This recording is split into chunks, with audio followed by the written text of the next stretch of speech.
And welcome back, everybody, to the Podcaster Nation. That's right. I said welcome back because I know you were just listening to our stuff and you loved it so much that you came back for more. Folks, that was a brilliant move. It was absolutely fantastic because we have a lot more for you. Now, why do we have so much more for you? Because this is the podcast. It's about podcasters. It's for podcasters. It's done by a podcaster. And our guest today, amongst other things, is also a podcaster. See, you are brilliant. I knew you could figure it out. Folks, this is the place where we all come together to raise each other up, and this is the place where the rising tide truly raises all ships. So let's get sailing and bring in our guest today. It's a fascinating individual, and I can't wait to meet him and find out more about him. He is an entrepreneur. He's an investor. He's co-founder and VP of business development for Excess Logic. He's also the host of the hit podcast, The Contributors, which is on all the audio platforms and YouTube. 300 plus episodes. This guy is just killing it right and left. Please welcome to the show, Victor Gichun. Victor, how you doing? I'm doing great, Rory. Thanks so much for having me here. Oh, thank you for coming on. I tell you what, we have a lot we can talk about. You've got quite a story. I mean, coming here like you did and so on. Why don't you go ahead and just kind of tell people a little bit about who is Victor Gichun, and what brings you here today, man? Yeah, I would love to. So I was born in Ukraine, Soviet Union, Ukraine. It was a long time ago. And then I moved to the US 14 years ago, actually, in 2011, which was my dream since I was 14. And then once I moved here, I built a business with a partner I met here in the US, seven figures business, and I just had a travel visa that time. And 4 years ago, doing successful business, still the same business. Yeah, one of my mentors suggested, why don't I start my podcast, YouTube podcast, and invite guests? And this is how it's all started. So this is how I become not just entrepreneur, not just investor, but a podcaster. So this is my story, short. Nice. Nice. Well, let's talk about the story a little bit, and kind of get everybody to, kind of know who Victor is here. You came over from, you said Soviet Ukraine. And Yeah. so, I mean, there is a difference, right? In the different parts of Ukraine and where it is then and where it is now. You said it was always your dream to come over here. Tell us what that was like living over there. Yeah, so it was Soviet Ukraine before 1991, because before 1991 it was Soviet Union, a country which no longer exists. Yeah. And in 1991, the country was pretty much demolished and it became 15 republics. And Ukraine was one of those republics. It's like states in the US, become 15 independent countries. And it was total mess. And before that, 7 years before that, I was 14 years old. I watched a movie called Moscow on the Hudson. It's a Hudson River in New York with Robin Williams. Who haven't watched this movie, I'd highly recommend. This is a really funny movie. You will have a good time. And that movie opened my eyes because it was the first movie I watched about America. And I watched people walking on the street, smiling to each other, saying hi to each other in the store shelves full of food and all this stuff. And I was mesmerized. I was 14 years kid who never seen anything like that besides like some leaders, communist party leaders talking about some that it's all bad in America and all this crap and propaganda. And I said, wow, I want to live there. I don't want to live here. And that was my dream. And that dream come true 14 years ago. That's fantastic. I love that story. That's great. Moscow on the Hudson is what Ye- opened your eyes. Yep, That's such a great exactly. movie. I remember it. I watched that. Yeah. Hmm. So, all right, good deal. Now so you decided, hey, I'm going to go. Did you just pack up your bags one day and say, hey, I'm heading to the United States? Or I mean, what was that like? Did you have to prepare Yeah, for that? that's And great question. It was not that easy because my English was sucks and I was just 14 years old and I didn't have anybody in the US. I didn't want just to come here. And that time was no way I can make it because it was against socialist country like Cuba or Venezuela or whatever. So I decided, okay, first I need to speak language. And I spent a lot of time just learning English, like in the school and besides school, some extra courses. So pretty much before I moved here, I learned English like nonstop. And then when Soviet Union collapsed 7 years later, I figured out that still kind of not, I was fresh out of college Okay, I don't have good occupation to go to the US and make enough living. I didn't want to be here, just come here, wash the dishes until I die. I want to live normal life. So I decided to move to Moscow, which was among all 15 republics, the biggest, I would say, the most powerful republic, right? Like because capital of Soviet Union was in Moscow. Yeah. Right. So I moved there and I spent 18 years in Moscow. I graduated university. I improved my English. I learned a lot of skills. I built business. And then in 2011, I figured out, okay, that's enough. I think it's time. And that time I moved. So this is why it took so long. Wow. I mean, so this was a process. This isn't like, Right. in the movies where someone says, "Hey, I'm just getting on a boat and heading over." I mean, you worked on this for a long time to get over here. Yeah. All I right. was 39 when I moved. So it took me like what, from 14, 25 years to Goodness prepare and move. gracious. I know. I mean, congratulations, because to want something that bad for that long and finally get it, congratulations. Thank you so I much. love that for you. All right. Wonderful, man. Now you built the business. You started building the business in Russia. Is that what happened?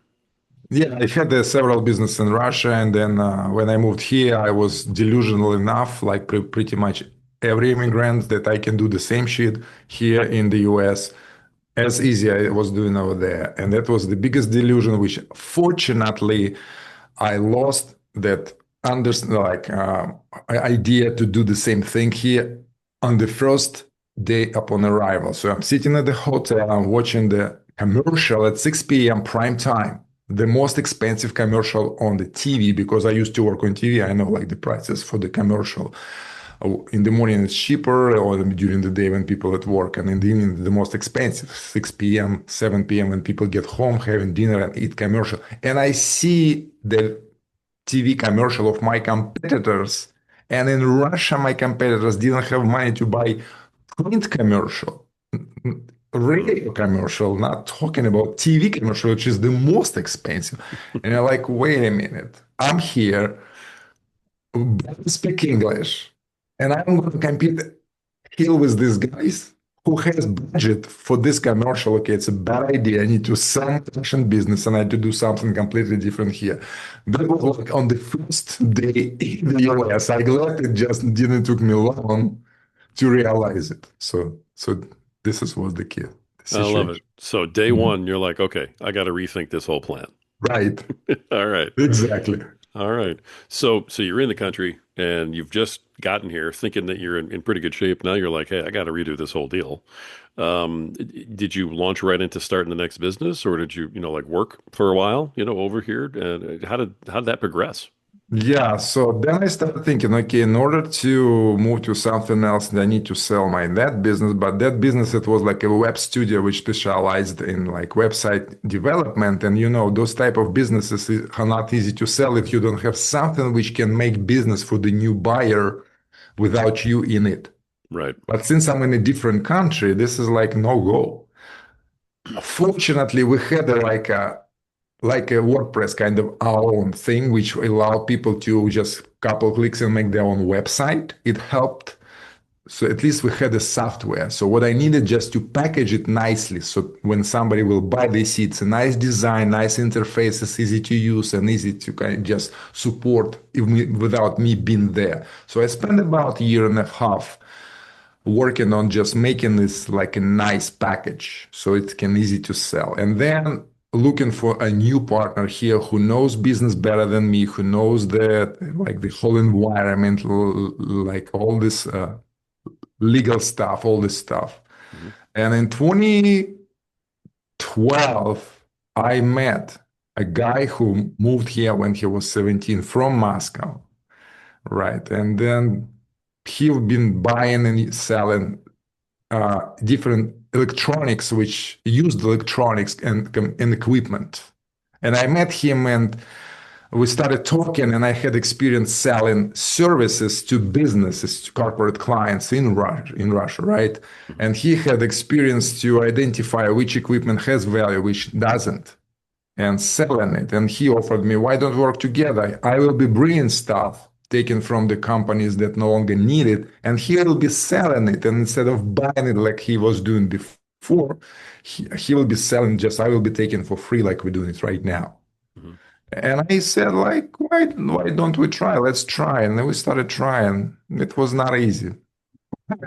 To be honest, it took me 3 years to figure out how to sell in the US, but finally we found out. Yeah, I love it. I understand. So this is where excess logic came from. correct. Yeah, from this partnership with my partner. Yeah. Okay. So tell everybody, sort of briefly, what does excess logic provide? What is the business itself? So we help companies nationwide got rid of equipment they no longer need. It can be computers, I see. servers, or it can be test equipment, life science equipment, which is my partner's specialties because he used to be a scientist himself, cancer research scientist. He graduated very good, one of the number one, I would say, in Moscow chemistry institute. So he is really good Mhm. at understanding the equipment, how it works, and who need that equipment. So this is this his, I would say, edge why we're good at this business. So we help them to get rid of it, and we either sell it or recycle it environmentally friendly. And if there is any proceeds we can share with our clients, we just give them back. So they instead of just dumpsting it and polluting the environment, they get some return on the investment. So this is good things for the environment, good things for the small business that cannot afford to buy new equipment, they buy used equipment from us. And good thing for big companies, they just get some money back from the investment they made in old equipment so they can buy new equipment. So this is what we do. That's great. I mean, that's a heck of a niche to be in like that. Correct. All right, very cool. I like that. Mhm. I wondered when I saw Excess Logic, I was like, okay, I What the can't wait heck to hear is what this? this is about. What is this company? Right. People ask it's about like data or what? I said, no, it's not I about was like, data. hey, maybe they figure stuff out for you. I don't know. Right. There's lots of logic in this company, you know. It Right. was good. Too I much. love that. Yeah. That is so cool. Now, all right, so you're doing the company, things are going well for you here. You've made it, and somewhere along the way, someone suggests to you, hey, you should do a YouTube channel, a podcast, right? What Right. was the purpose of the YouTube channel? Was it for the business or was it just for you to, share some ideas? What made you want to start that? That's great question. Yeah. So it was a COVID time. COVID hit the Uh, world, and I was looking for some new, I would say, ideas how to grow business in such a tough time.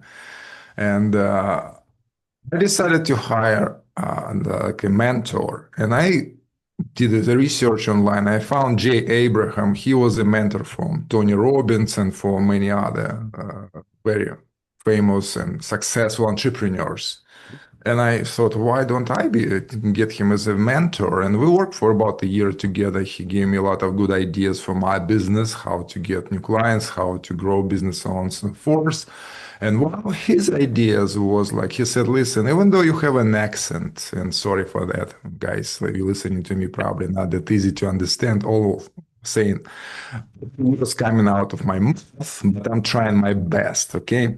So, and he said, you have kind of some style or whatever, how he called it. Why don't you try just to share with people your experience? Because you moved from Soviet Union to Russia, then you move from Russia to America, and you build successful business with just travel visa. It's like achievements. I like, really? He said, yeah. Just why don't you share this with people? On top of that, my problem was and still is to get to talk with the leaders and CEOs and executives of large companies like 2000 and more people because they're very busy, and it's very hard to get them just on the phone. It's not just to close them and on the business, just to even talk to them for like 5 minutes. He said, why do, instead of trying to get them on the business meeting, invite them to your podcast for the interview about them, about their business. mm, Maybe they will be more willing to meet you.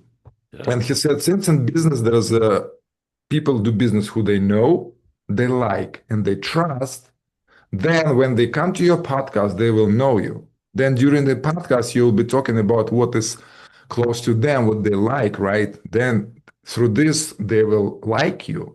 And then you can ask them in return, just guys, if you need some help, our company can help. he may just give you business, may not, it doesn't matter, but at least you have a chance to talk. That was the whole idea to start this podcast. Believe it or not, to get these busy people for a podcast, it's hard. And so in this meeting, sometimes even harder because other people want to keep low profile. Hmm.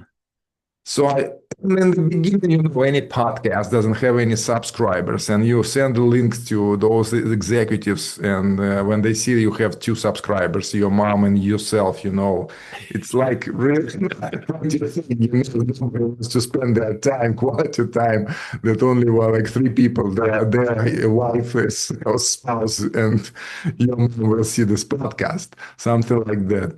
So I was thinking, okay, so I think I need to record some videos, not just interviews, but single-headed with just myself talking about real experience I have. And okay, what experience I have? I know how to start business in the US. I can share those insights.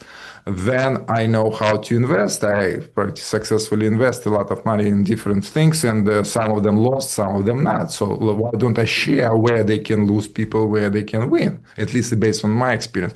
And I started recording those videos with the mix. Sometimes it's an interview with some entrepreneur when I can book somebody for the interview. Sometimes it's just myself talking. And turned out to be this has started giving me the subscribers. Right now I have like 21,000 subscribers, something like that. And they organically growing. So it's still hard to get those guys I want to talk to my podcast to talk, but I hope maybe when it will be 100,000, maybe it will be easier. Yeah. Well, I mean, hey, that helps everybody. Right. When you have 80,000 more viewers, Right. people Just are didn't excited. give up. Right. For sure. Now, I've looked at a bunch of your episodes, and it looks like sort of at the beginning, or a little while ago, you were doing some interviews where people were coming on, you were talking to them. Lately, it seems like you've done a lot more of kind of profiling folks, and where you tell their story. Right. Instead of having them on, you feature them and you Mhm. promote them and tell their story. What made you kind of switch that? And is that where you are now, or are you going to go back and forth? What's your thinking on that in terms of the makeup of That's the show?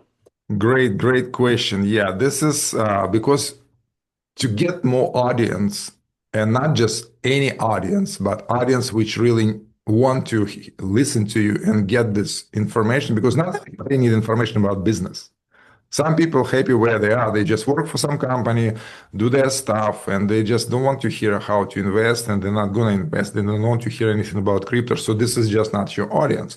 But Hmm. there's a lot of people in the world, especially in the US, because I mostly record for the US citizens who live here in trying to do business here or succeed in the US, with those things which I learned. This is what I share.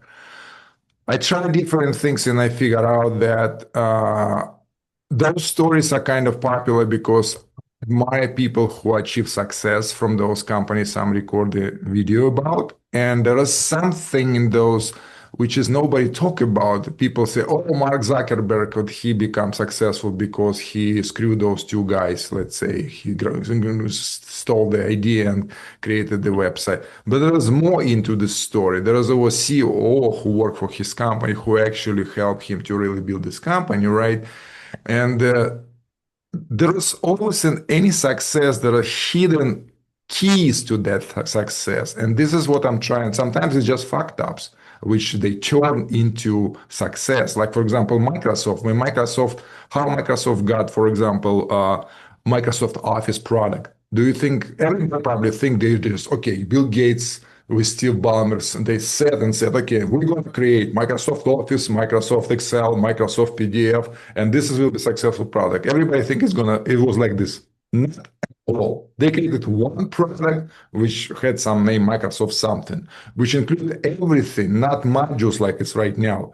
And it didn't fly for years. They couldn't sell it. Nobody was buying because at that time, IBM was the largest software manufacturer Hmm. and sold their product, Microsoft Lotus or something like that. They couldn't compete with that. So they broke it down to different products and started selling different products to different audiences through different commercials and with different perks, and then started flying. Hmm. See, 1% maybe of people knows about that. So when I record this video, I find out that it's very, and plus there's a lot of technicality which people don't understand. I'm trying to, since I have the accent in English, not my, like it's my second language, right? So I'm trying to break it down for people who has zero technical experience, who has like really, they know how just use the computer just in terms of social media, right? So they can understand the terms. So I'm trying to avoid those buzzwords and just to bring it to people with any level so they really understand, oh, this is, and maybe those ideas which they get from those videos they can use for their success. That's the idea why I started making the series of those videos about dog dash, about calendly and some other Jack Ma from Alibaba, because how else can you learn? Because we don't have time to buy a book and read the whole book like that about Jack Ma, how he built Alibaba. But if you watch 7 minute video, which is very digested, like, in 7 minutes, all information you need just to understand what qualities you need to develop in yourself and what key to success this entrepreneur use to succeed, maybe something will click in your head and you will do next step which will be right. Hmm. Nice. All right. I like the way that you've put the podcast together. It's very, very informative.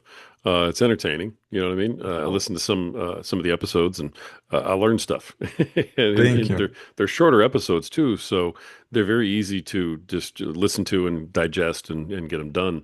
You don't have to be driving for half an hour to be able to listen to your episodes. You can get several in actually if you're driving for that long. So, are you keeping them short like that on purpose? Is that part of the plan? I'm just analyzing statistics, and again, maybe because of my accent, people don't watch like long video when I'm talking long. When I have an interview with someone, yeah, people watch longer, especially depends on the guest. Hmm. If guest is really interesting and topic is interesting, you can record the 40 minutes, like you said, you record in 40 minutes, 50 minutes, because you invite interesting people and they speak about a lot of stuff and maybe they don't have accent like I do. So, and the American listeners, they just don't have any issue to listen for a long podcast. For me, for now, what I learned, yes, like up to 10 minutes, it's a kind of optimal. Plus, what I noticed, it's like a attention span Hmm. getting shorter and shorter because of TikTok and because of Reels. All these short videos, they really digest to really, really short format.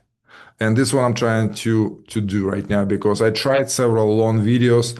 I recorded great interview with great copywriter a lot, like several years ago, and nobody watched. But if anybody in copywriting watched that interview, they can get so much wisdom just from that video, but nobody watched. So I figured out they just waste. So we start breaking down and just posting as a like when we record the even 7-10 minute video, then we break down to 7 or maybe 10 reels and TikTok and we post it. So I see, for example, I post a video about Nike story and I broke down how the Phil Knight built Nike, what obstacles he went through, and how this company become number one in the world, pretty much. I think still number one in terms of sport shoes. And was okay, like maybe 500,000 people watched it, but when I started posting the 1 minute reels and the shorts on YouTube, it's like right, 3, 5 times more.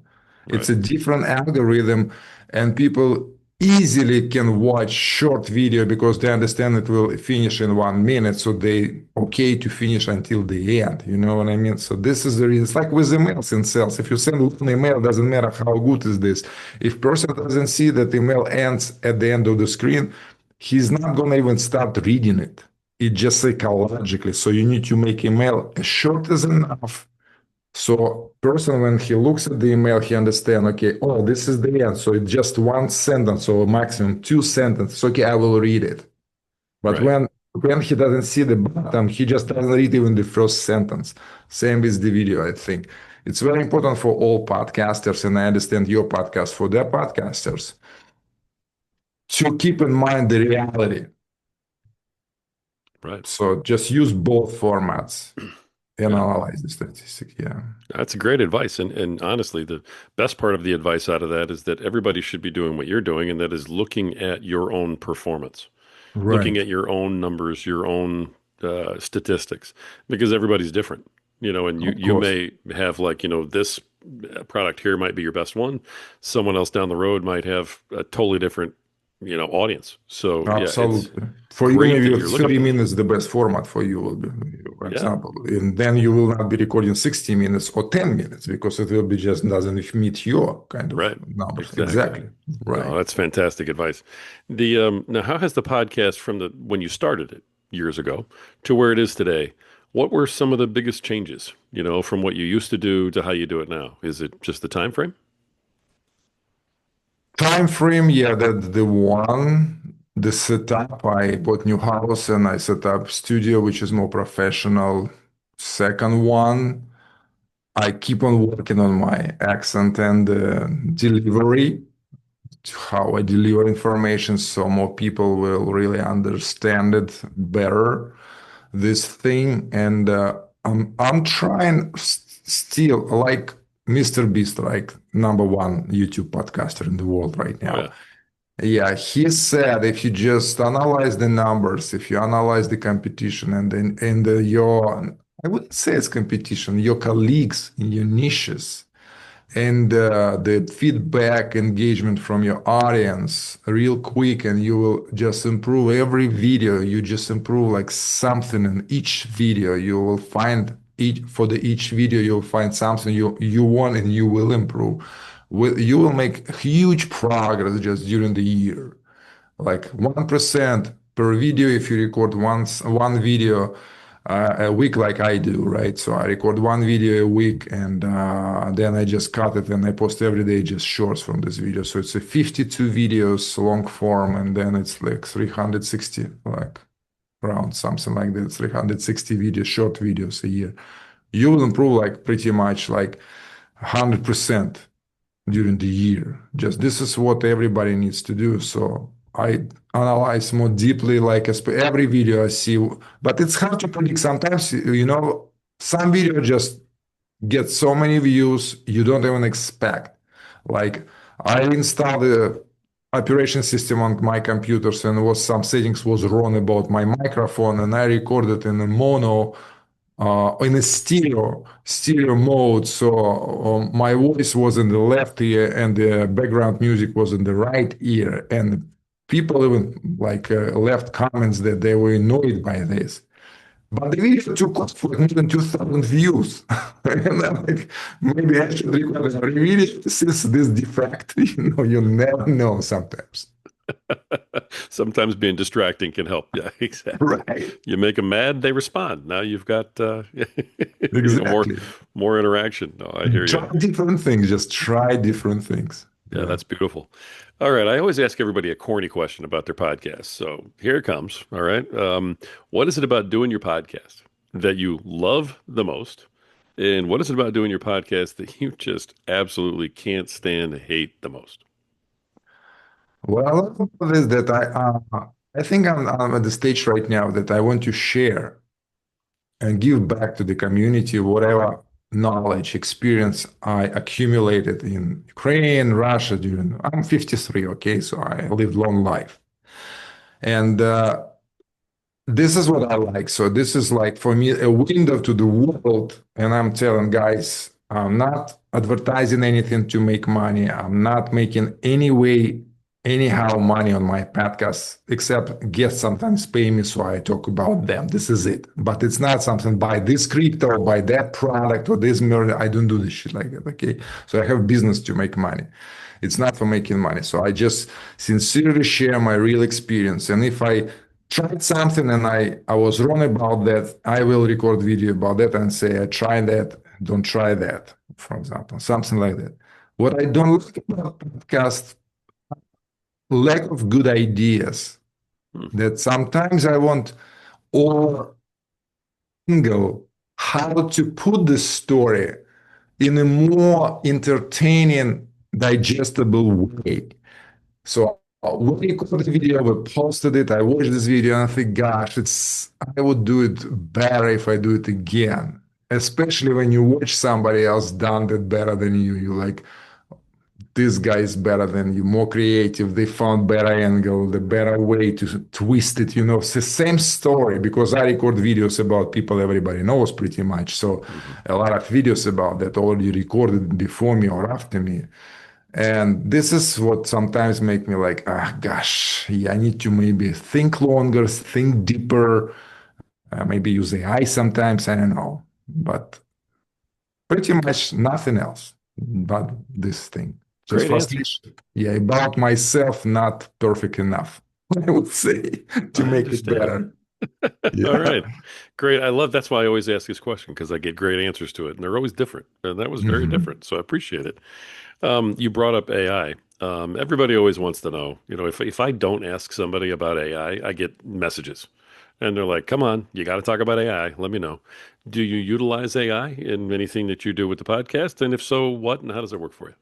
Yeah, so yes, we use AI for scripts. What we usually do, we write a script and then I run by different AI for to find different angles, different ways to do it. And sometimes I find some details I didn't even know about the story. And I like it because I has access to all the information on the internet. I don't have my physical capacity to do it as fast to do all this research. It took me years, right, to go through even one person, one company, and for I it takes several minutes just to do it. So this is how I use AI, and plus I use AI to optimize the text. For me, I just have this prompt for the AI that this is my second language. Please make it easier for me to narrate. So there is no really complicated English words which I have hard time to pronounce, so people will really, what did he just say? This kind of thing. I don't want to make people struggle. I want people just relaxed and sit back and just listen to the story just naturally. So this is second thing how I use AI. And sometimes I use AI to make titles, to come up with the titles for the video because I have my ideas and I put into AI, I say, okay, this is my ideas for YouTube title. Give me three eye-catching ideas, and sometimes they're really good, really good. I would never come up with putting words in that order about the story, and I use them. And then once I see, okay, this is good thing, then I say, okay, give me now uh, three, for example, thumbnail titles, not more than 4 words for the same video. Sometimes it's good, sometimes it sucks. It just depends. So you need to always like think, is it good or not? But yeah, mostly this type of things, yeah, we definitely use it. I don't know what my video editor use if he uses AI to video edit or he doing old-fashioned style. I have no idea. But to prepare a video, yeah, definitely we use for scripts and for titles. Yep. Sounds good. And so you mentioned an editor. Yeah. Yeah. So you've got So some I people have that are working with you. Yeah, you're not having to do this all yourself, right? Who do you have doing what? Oh, right. So my video editor, he does complete post-production because, yeah, I don't have time for that, and it would be too expensive if I will be spending a week or editing my videos. I have a business to run, and I found a brilliant guy. Thanks to Fivers or YouTubers or whoever you need any help, I would highly recommend go to Fiverr.com. It's a great source of freelancers, affordable freelancers. My video editor, he's from Pakistan, and my thumbnail designer, he's from, I believe, from Pakistan too. Great guys, very like create. And my video edits are actually surprised. I didn't know that. So I found him to be done on a big screen, got awards. He he wrote the script. He's gonna make for me YouTube videos. I'm so blessed, to have a guys like this on my team. And so you find somebody who will help you out, and this is like really can change you because if you watch my video, you see they're very well professionally done. I've never done anything like this. No way, nothing is life. So find somebody on Fiverr. They will help you out very well. On Fiverr. That's great. That's great. All right. I've only got one more question for you. I appreciate everything you've brought to the show today. Before I get to that, though, tell everybody how they can reach you, Victor. So it's very easy. My YouTube channel, The Contributors. You just can Google it, The Contributors YouTube channel, subscribe and check the video, hit the like button, so and I mean the alarm button, because otherwise YouTube wouldn't let you know. And it just doesn't, unfortunately, show videos if you just subscribe. And if you have any questions or any business which you think may we work do together, you can find me on LinkedIn. My I don't have many relatives with my last name, Gichun. And if you just Google me, Victor Gichun, you pretty much see myself on the first page. So you can just find my LinkedIn and send me a message, and I can help how I can help. Perfect. I love it. All right. You've given a lot of advice through this whole program. So I'm going to pin you down one more time and just ask you our final question. And that is, what's your best piece of advice to give to podcasters who are out there listening to you right now, who are just not quite where you are yet? So for those who haven't started their podcast and they're looking for the best moment for that, the best moment was yesterday. Trust me, guys. So do not wait. I wish I didn't wait till 2021 until my mentor told me you're okay. Because I moved here in 2011. I could have started in 2012 and I could have had right now probably now millions of subscribers, because that time was not a big competition, and in any niche you can get a lot of following just because there was not many choices, not like now.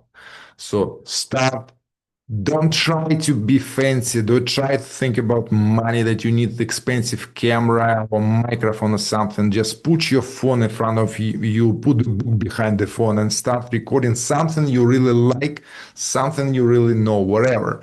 Short videos. Start with simple short videos. You don't need any editing, anything. Just start with something so you get a taste of it. Then you will do better. Then you can buy camera, whatever. Just start posting every day at least one video about something you like, you want to share the world to your friends. What would you tell to your friends about?